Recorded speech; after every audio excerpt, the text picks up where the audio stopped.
సంగారెడ్డి జిల్లాలోని శ్రీ బడంపేట్ రాచన్న స్వామి జాతర ఉత్సవాలు బుధవారం రోజు స్వామి కళ్యాణ ఉత్సవాలు మరియు రథోత్సవం కార్యక్రమాలు నిర్వహించారు.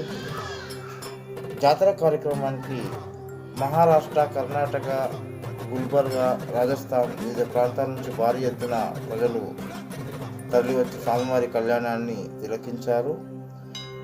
ఈ కార్యక్రమంలో స్థానిక MLA Manikrao, MP BV Patil, మాజీ ఎమ్మెల్యే గీతారెడ్డి పాల్గొని స్వామివారి కళ్యాణాన్ని తిలకించారు.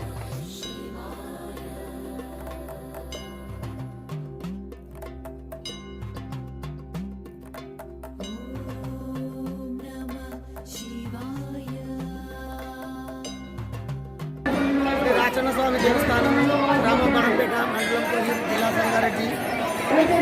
దేవత ధర్మదాయ శాఖ ఆధీనంలో గల శ్రీ రాచన్న స్వామి వారి బ్రహ్మోత్సవములు 7 మార్చి 2022 నుండి 9 మార్చి 2022 వరకు నిర్వహించడం జరుగుతున్నాయి. మొదటి రోజున అగ్నిగుండ మహా ఏర్పాట్లు మరియు శిఖర్ పూజ, ధ్వజారోహణ కార్యక్రమాలు నిర్వహించడం జరిగింది. రెండవ రోజున 8/3/2022 రోజున పల్లకి సేవ మరియు అగ్నిగుండ ప్రవేశపు కార్యక్రమాలు నిర్వహించడం జరిగింది. ఈరోజు అనగా 9/3/2023 రోజున స్వామి అమ్మవారి కళ్యాణ మహోత్సవం మరియు విమాన రథోత్సవం నిర్వహించబడుతుంది.